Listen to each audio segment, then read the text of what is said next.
जा रहे हैं डाइवर्सिफिकेशन इन एग्रीकल्चर। जो हमारा करंट टॉपिक है रूरल डेवलपमेंट, उसका एक इम्पॉर्टेंट हिस्सा है ये कि जो एक सिस्टम है हमारे पास पुराना सिस्टम, उससे हमें यानी आगे कैसे बढ़ाना है उस सिस्टम को, यानी नया सिस्टम कैसे हम इसमें इंट्रोड्यूस करेंगे।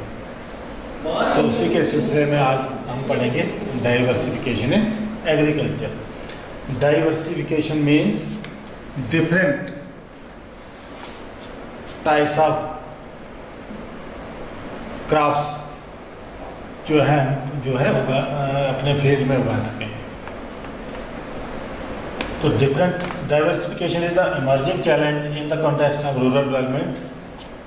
रूरल डेवलपमेंट के लिए जो आज की डेट में डाइवर्सिफिकेशन जो है सबसे इम्पॉर्टेंट है और एक हमारे लिए चैलेंज भी, गवर्नमेंट के लिए चैलेंज है कैसे हम रूरल एरियाज़ को डेवलप करें, तभी जाके हमारी जो मोस्ट ऑफ द जो पुअर पॉपुलेशन है विलेजेस में जो रहती है उसको हम अपलिफ्ट कर सकें, उनको सब्सिस्टेंस लिविंग से लेके सस्टेनेबल डेवलपमेंट तक उनको ले जाएं। तो डाइवर्सिफिकेशन जो है इसके दो एस्पेक्ट्स हैं। एक है डाइवर्सिफिकेशन ऑफ क्रॉप प्रोडक्शन और दूसरा एस्पेक्ट है इसका डाइवर्सिफिकेशन ऑफ प्रोडक्शन एक्टिविटी या production employment. Diversification of crop production का मतलब हो गया कि हम डिफरेंट टाइप्स ऑफ क्रॉप्स को यानी ग्रो करें अपने फील्ड में, डिफरेंट वैरायटी ऑफ क्रॉप्स, ना कि हम अपने जो पुराना सिस्टम है कि हम देखते हैं कि हर सीज़न में आए, मक्की का सीज़न आ गया तो मक्की बो दी, या सरसों का सीज़न आ गया तो सरसों बो या जहाँ पर राइस बनता है, दाल चावल बनता है, हम यही दो तीन क्रॉप्स को पैदा करते हैं बाग, जिससे हमारा सिर्फ गुजारा हो सकता है, 2 टाइम का खाना बन सकता है हमारा, ये नहीं पूरा कर सकते हैं। उससे आगे ज़्यादा जो हमारी माली हालत जो है इससे सुधरती नहीं है। तो इसमें एक डिफरेंट एक अप्रोच है कि हम क्या करें कि जो खासकर स्मॉल या मार्जिनल फार्मर्स हैं उनके लिए बड़ा फ़ायदेमंद साबित हो सकता है। यानी पहला जो हम पढ़ेंगे एस्पेक्ट इसका diversification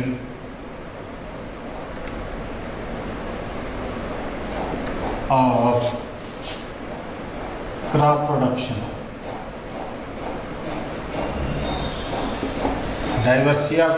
diversification of crop production हो गया, प्रोडक्शन ऑफ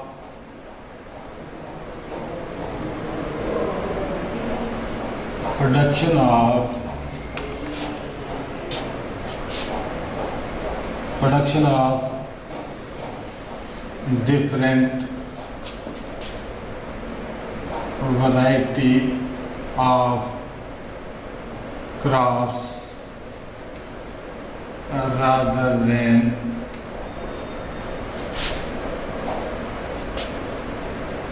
one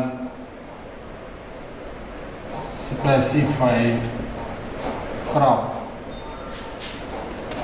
कि डिफरेंट टाइप्स ऑफ क्रॉप्स को हम अगर लगाएंगे तो भी हमारी जो है सब्सिस्टेंस लिविंग से लेके हम सस्टेनेबल लिविंग तक पहुंच सकते हैं, सब्सिस्टेंस डेवलपमेंट से लेके सस्टेनेबल डेवलपमेंट तक पहुंच सकते हैं।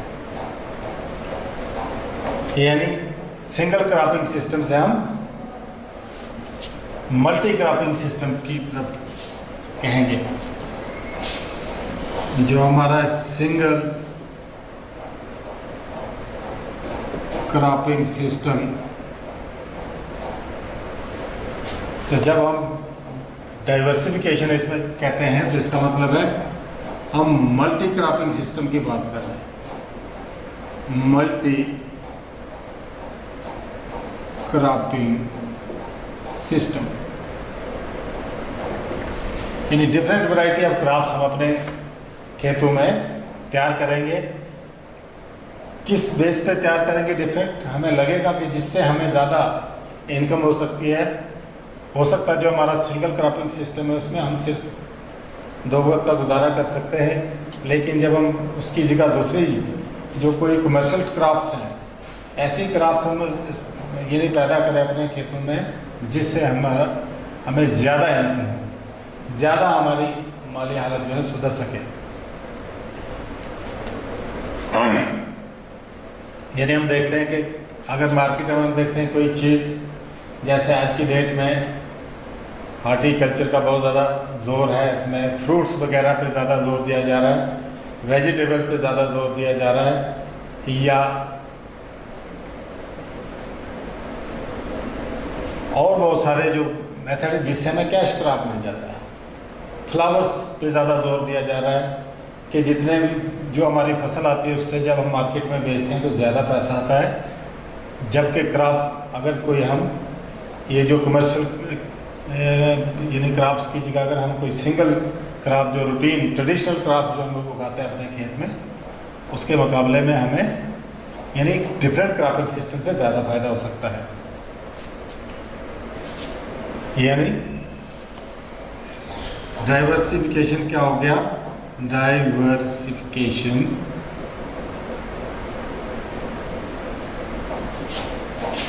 Shift from subsistence farming to commercial farming।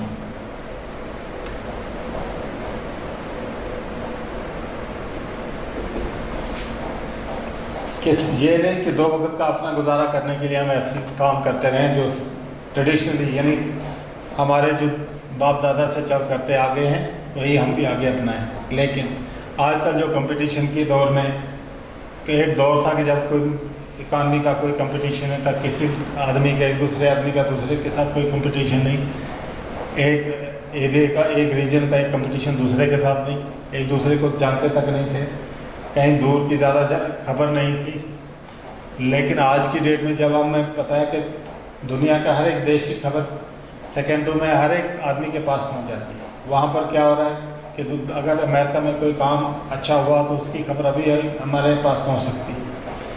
तो मतलब इस कंपटीशन वाले दौर में हमें क्या करना है, अपनी जो सिस्टम है एग्रीकल्चर सिस्टम को ओल्ड सिस्टम से हमको न्यू सिस्टम में उसको बदलना है। वही इस डाइवर्सिफिकेशन ऑफ एग्रीकल्चर का काम है कि हम जो एक ट्रेडिशनल काम करते थे कि एक ही किस्म की जो फसलें उगाते थे उनको छोड़ के हम डिफरेंट टाइप ऑफ क्रॉप्स को ग्रो करें जिससे हमारी माली हालत जो है सुधर सके। तो कैसे सुधर सकते हैं कि मार्केट में हम देखते हैं जिस चीज़ का ज़्यादा जोर होगा, आजकल बहुत सारे लोग, मैंने आपको कहा कि सब्ज़ी के ऊपर लोग बहुत ज़्यादा ध्यान दे रहे हैं, ग्रेन्स की जगह सब्ज़ी उगाना स्टार्ट कर रहे हैं, या ग्रेन्स की जगह फ्रूट के पेड़ ज़्यादातर लगाने शुरू कर दिए हैं। तो ऐसा वक्त भी आ सकता है कि जब लोग जिससे उनका रिटर्न जो है, जिससे मार्केट वैल्यू ज़्यादा होगी तो पैसा उनके पास ज़्यादा आ जाएगा और उनका जो लिविंग स्टैंडर्ड है वो भी बढ़ सकता है। या उसके बाद आ गया, इसमें क्या होता है, डिफरेंट टाइप ऑफ फसल उगाने से क्या होता है, नंबर एक तो रिस्क कम हो जाता है। अगर जो हमारा ट्रेडिशनल सिस्टम ऑफ फार्मिंग है उसमें क्या होता है, अगर बारिश लग गई तो फसल हो गई, बारिश नहीं लगी तो फसल नहीं होगी। या कोई ऐसा दौर आता है कि एक साल में अगर मक्की अच्छी होगी दूसरे साल मक्की अच्छी नहीं हो सकती है, तो उसमें रिस्क रहता है। फिर कुछ ऐसे एरिया हैं जो हमारे इरीगेटेड हैं और कुछ बहुत ज़्यादा एरिया जो इरीगेटेड है नहीं, जो बारिश के ऊपर ही डिपेंड करते हैं। बारिश नहीं होगी तो हमारी फसल नहीं हो सकती है। तो इसलिए हम जो एक फार्मिंग सिस्टम जो है, ऐसी क्रॉप्स हम इस्तेमाल कर सकते हैं जो ड्राई लैंड पे भी हम उसका इस्तेमाल कर सकें और हम ज़्यादा फ़ायदा दे सकें। जैसे अगर हम कोई हार्टिकल्चर की तरफ चले जाएं, अगर हम अपने ये जो फ्रूट्स वगैरह ज़्यादा देंगे तो उसको पानी की ज़्यादा उतनी ज़रूरत नहीं होती जितनी कि दूसरी सब यानी क्रॉप्स को होती है। तो बड़ा पेड़ जो चार ज़्यादा आराम से काट लेता है तो उतनी पानी की उसको ज़रूरत नहीं होती है। तो हमारी जो है उससे माली हालत जो है सुधर सकती है। ये डिफरेंट, ये डाइवर्सिफिकेशन ऑफ क्रॉप प्रोडक्शन, अगर हम अपनी क्रॉप प्रोडक्शन या क्रॉप रोटेशन कर देंगे उससे क्या होता है, हमारी जो साइल की फर्टिलिटी है उसमें भी उसकी फर्टिलिटी कायम रहती है। एक ही फसल बार बार उगाने से वो बंजर टाइप ज़मीन बन जाती है, जिससे नेक्स्ट टाइम अगर उसमें खाद प्रॉपर ना होगा तो उसमें कोई चीज़ इतनी अच्छी नहीं बनती। तो उसके बाद आता है नेक्स्ट डाइवर्सिफिकेशन, सेकंड एस्पेक्ट है इसका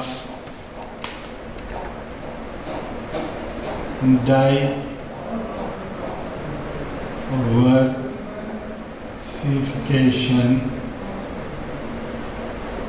ऑफ प्रोडक्शन एक्टिविटी और एम्प्लॉयमेंट।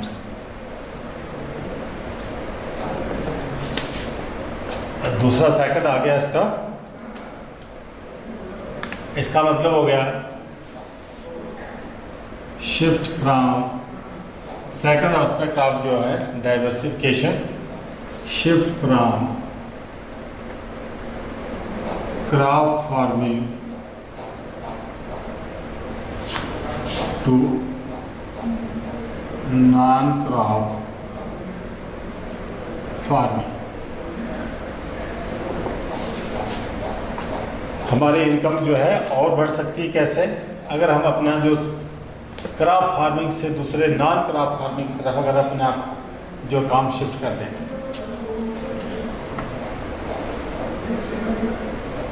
नॉन क्रॉप फार्मिंग की तरफ शिफ्ट कर दें कि वो बहुत सारे नॉन क्रॉप फार्मिंग कौन सी है। नॉन क्रॉप फार्मिंग से क्या होता है, इट raises the income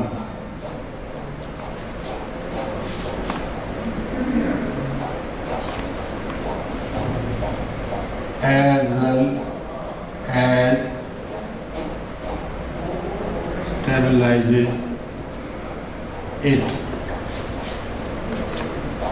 यानी क्रॉपिंग के अलावा दूसरे अगर फील्ड में अगर हम अपने आप को एम्प्लॉय कर दें या दूसरी एक्टिविटी अगर हम उसको अपना लें, जिससे हमारा क्या होता है इनकम भी बढ़ सकती है और हमारा जो माली हालत जो स्टेबल भी हो सकती है। कि जैसे फार्मिंग में कभी सीज़न अच्छा हो गया, अच्छी फसल आ गई, तो सीज़न अच्छा नहीं तो कम फसल हो गई, तो हमारी माली हालत जो वहाँ की जो कि तो रह जाती थी। लेकिन अगर हम ना क्रॉप फार्मिंग में चले जाएंगे जिसमें फसल का ध्यान नहीं, इसमें ज़्यादातर क्या है क्रॉप फार्मिंग एक बार एक ही काम करना, बार एक ओवर बर्डन बन जाता है हमारे लिए। लेकिन इसके लिए कुछ important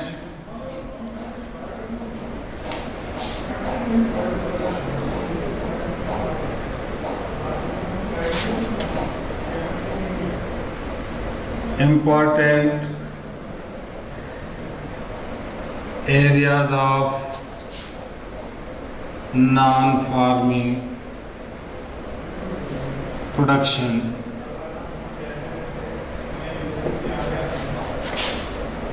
activity।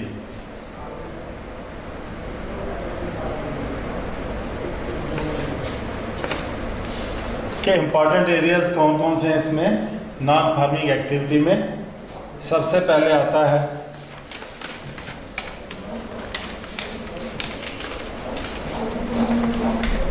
Animal husbandry.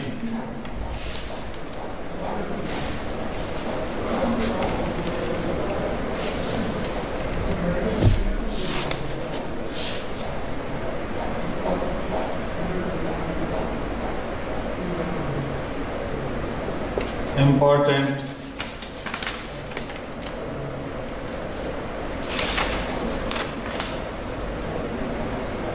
non-farm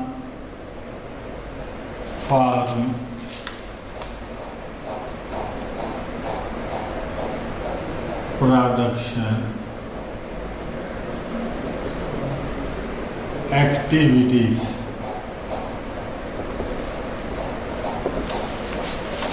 सबसे पहले आ गया एनिमल हस्बेंड्री।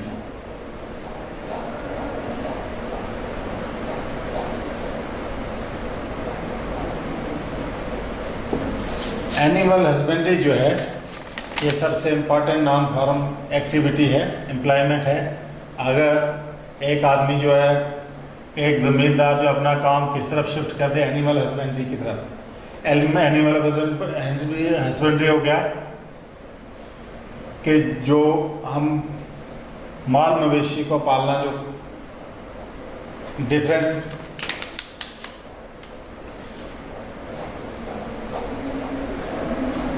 फ्रॉम यानी क्रॉप प्रोडक्शन में इसमें क्या है कि हम माल मवेशी को अगर पालेंगे तो इससे हमें ज़्यादा फायदा हो सकता है। एनिमल हस्बेंड्री को हम इसको कहते हैं, it is also called live stock farming.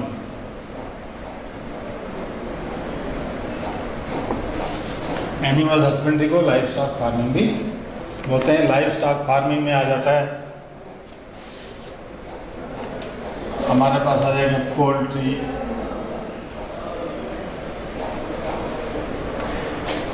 Kettles,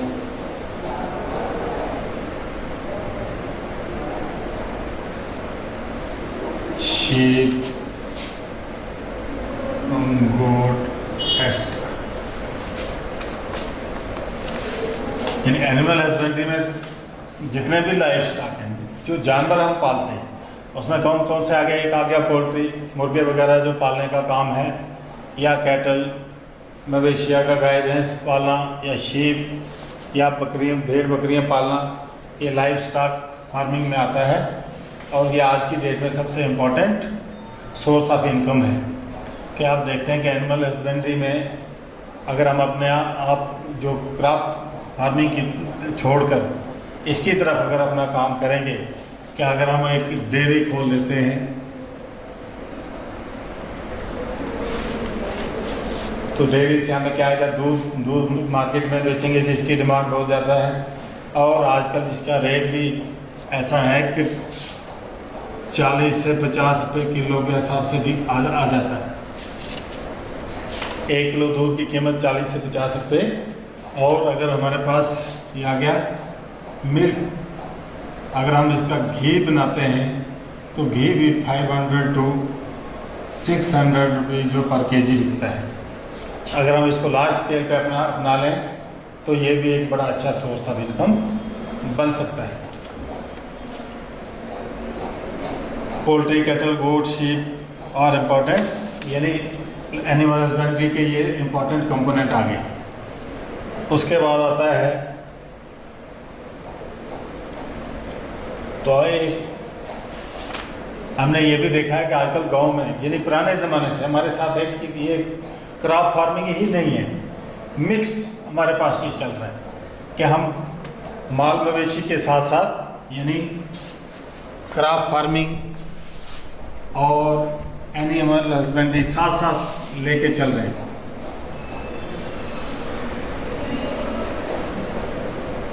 crop farming plus animal husbandry, ये पुराने ज़माने से साथ साथ चल रहा है। हम देखते हैं कि घर में जिसके पास ज़मींदार है उसके पास गाय भैंस है, घोड़ा भी रखते थे कोई कई ज़माने में, कोई किसी ज़माने में, लेकिन फिर साथ में मुर्गे वगैरह देसी घर में ही पाला करते थे, भेड़ बकरियां भी साथ में उधर ही वहीं पे पालते थे। तो वह हर एक चीज़ से अपना वो थोड़ा थोड़ा करके गुजारा करते थे। लेकिन ये जो एनिमल हस्बेंड्री, इसकी लार्ज स्केल पे बात की जा रही है कि अगर हम इसको एक बिजनेस के तौर पर अपना लें तो बहुत सारे ज़मींदारों को इसका फ़ायदा हो सकता है।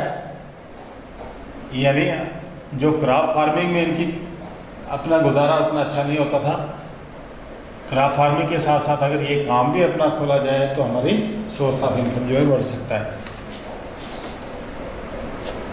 हम देख रहे हैं कि जो आज की डेट में है कि share of non crop farming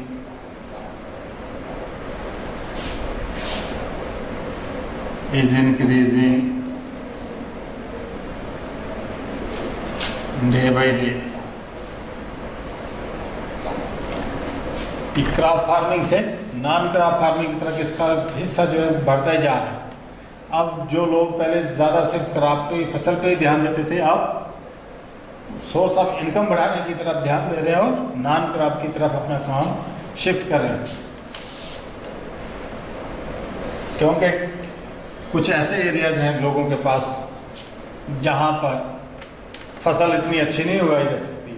हो सकता है वहाँ भेड़ बकरी अगर उस एरिया में रखी जाए, पेड़ घास पेड़ पौधे जो होंगे उनके पत्ते वगैरह खा के अच्छा गुजारा कर सकते हैं, और बदले में जब उनको मार्केट में बेचा जाता है तो बदले में अच्छा खासा उनको मदद मिल जाती है उससे।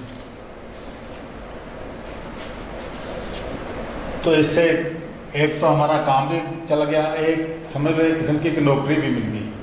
जब सोर्स ऑफ इनकम बढ़ गया कि बहुत सारे लोग हम देखते थे कि ज़मींदारी में सभी लोग एक ही काम कर रहे हैं, एक ही किस्म की फसल उगा रहे हैं, सब लोग वही काम कर रहे हैं। लेकिन जब हम अपना काम को चेंज कर दें, क्रॉप फार्मिंग से नॉन क्रॉप, कुछ क्रॉप फार्मिंग करेंगे कुछ नॉन क्रॉप फार्मिंग करेंगे, तो हम देखते हैं कि कोई लोग घर में अगर एक आदमी है जो मुर्गे पालने का काम स्टार्ट कर दे, एक गाय भैंसे पालना स्टार्ट कर दे, एक शीप भेड़ बकरियाँ पालना स्टार्ट कर दे, तो उस घर की माली हालत जो अच्छी हो सकती है, अच्छी खासी सुधर सकती है। तो आज की डेट में आप देखेंगे कि कम से कम 7 लाख जो small and marginal farmers are dependent upon farming and non-farming sectors। 7 lakh families जो हैं, 7 लाख फैमिलीज जो हमारे इस फार्मिंग और नॉन फार्मिंग के ऊपर डिपेंड करती हैं। तो इससे ये नहीं मतलब बहुत सारी चीज़ें तैयार हो गई, जैसे पोल्ट्री है तो मुर्गे से मीट मिलेगा, कैटल है तो उससे दूध दही घी वगैरह मिलेगा, शीप गोट से भी मीट वगैरह मिलता है, गोट को तो गोट का दूध पीने के लिए भी इस्तेमाल किया जाता है। तो ये बहुत सारी यानी इसका बाई प्रोडक्ट्स भी वो पैसे देके जाता है, यानी हर एक चीज़ जो है इनकी। फिर साथ में जो मैन्योर तैयार होता है, गोबर वगैरह जो इसके तैयार होगा, वो तो अपने खेत में डाल के उससे और फसल ज़्यादा बढ़ जाती है। तो आज की डेट में आप देखेंगे कि जहाँ पर गोबर की जगह आर्टिफिशियल फर्टिलाइजर्स वगैरह इस्तेमाल किए जाते हैं, हमारी फसल जो ऐसी तैयार हो रही कि जिससे बीमारियाँ ज़्यादा फैल रही हैं, और बीमारियां ज़्यादा फैल रही, जब सेहत अच्छी नहीं होगी तो काम आदमी कैसे करेगा। लेकिन अगर हम ओल्ड सिस्टम से आगे पढ़ेंगे इसमें कि ऑर्गेनिक फार्मिंग क्या होता है, तो वो भी एक इसी का एक एस्पेक्ट है डाइवर्सिफिकेशन ऑफ एग्रीकल्चर का। उसके बाद नेक्स्ट आ गया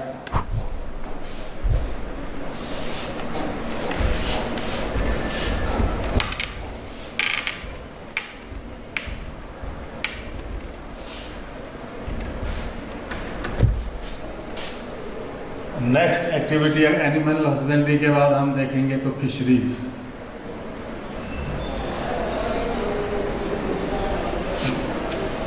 फिशरीज भी एक अहम फील्ड है इनकम के लिए, कि आप देखते हैं कि जितने भी कोस्टल एरियाज हैं, जितने भी समुद्र के किनारे के एरिया हैं, जितने भी दरिया के किनारे के एरिया हैं या आइलैंड्स जहाँ पे ज़्यादा है, वहाँ के लोग जो है मच्छी पालने का काम करते हैं, अपना उससे गुजारा चलाते हैं।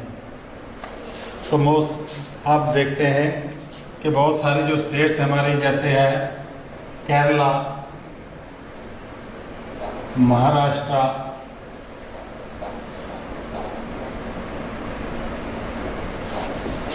गुजरात,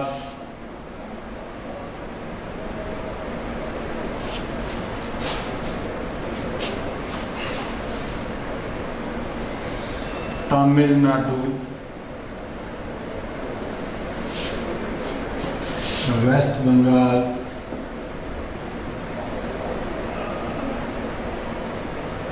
और बहुत सारे जो हमारी स्टेट्स हैं, जो कोस्टल एरिया में स्टेट्स हैं, उनका बहुत सारे लोगों का जो रूरल एरियाज़ के लोग हैं उनका ये एक आम बिजनेस है। उनकी भी एक यहाँ पर वो यही हालत है कि इन्होंने भी ऐसा काम तो करते हैं लेकिन तरक्की नहीं की है। ये भी गरीब पॉपुलेशन नहीं आता है। सारे मछुआरे जितने जो हैं, मोस्ट ऑफ द मछुआरे जितने भी हैं, ये फिशरमैन जो हैं गरीब जनसंख्या में ही काउंट किया, बिलो यानी पॉवर्टी लाइन में ही रहते हैं। क्यों? क्योंकि पूरी ऐसा काम है कि वहाँ पर पूरी फैमिली की फैमिली यही काम करती है कि जिसकी कंपटीशन बहुत ज़्यादा है, बहुत सारे लोग इसमें लगे होते हैं, अपना मुश्किल से वही 2 वक्त का खाना ही तैयार कर सकते हैं। इस फील्ड में भी गवर्नमेंट भी मदद करती है इनकी, लेकिन फिर भी यानी ऐसा बिजनेस है कि जिसमें लोगों ने यहाँ पर भी रूरल डेवलपमेंट, जैसे रूरल खेती बाड़ी वाले लोग जैसे आगे नहीं बढ़ पाए हैं, फिशरीज़ में भी लोगों ने कोई इतनी खास तरक्की नहीं की है। यानी फिशरीज आइलैंड सोर्सेज आ गए इसके,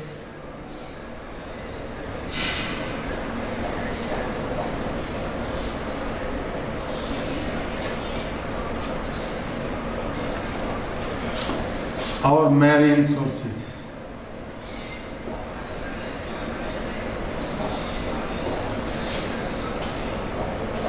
फिश कहाँ से मिलेगी? आइलैंड सोर्सेज और मैरीन सोर्सेज। आइलैंड सोर्सेज में आ जाता है जैसे हमें फिश मिल सकती है रिवर से, पॉन्ड से, लेक से, स्ट्रीम्स छोटी जो नदियां हैं,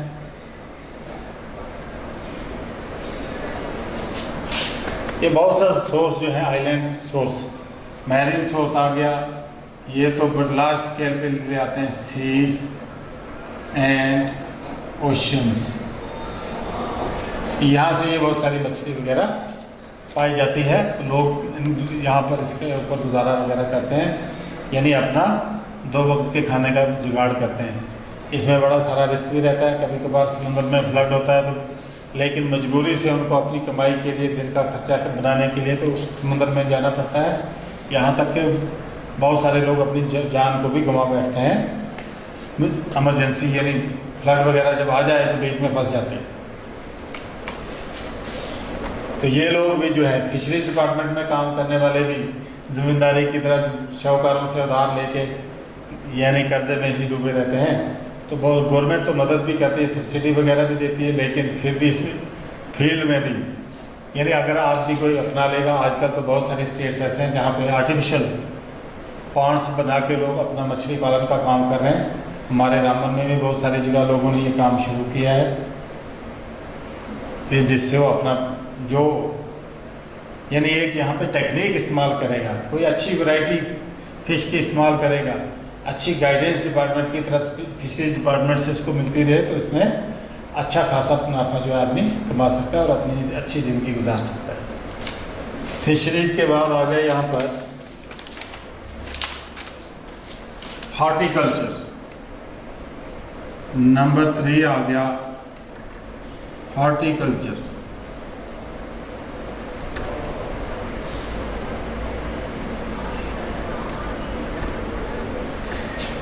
यानी डाइवर्सिफिकेशन ऑफ एग्रीकल्चर में हम क्रॉप फार्मिंग के अलावा जो दूसरे काम कर सकते हैं, जैसे एनिमल हस्बेंड्री की तरफ ध्यान दे सकते हैं या फिशरीज पाल सकते हैं, या हार्टिकल्चर हो गया जैसे हम फसल की जगह फ्रूट्स उगा सकते हैं, वेजिटेबल उगा सकते हैं, फ्लावर्स उगा सकते हैं।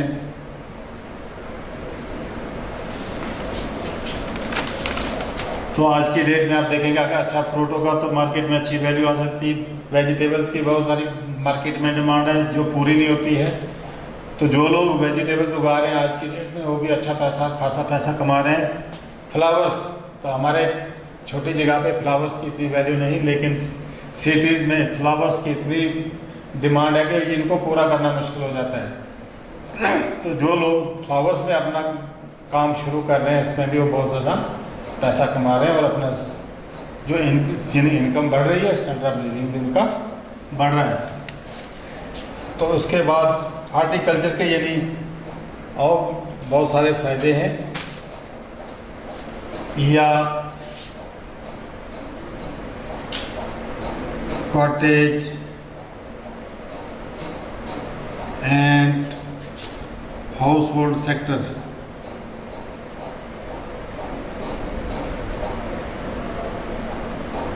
जो पुराने ज़माने में लोग करते थे, स्पिनिंग, काटने का काम करते थे, वीविंग,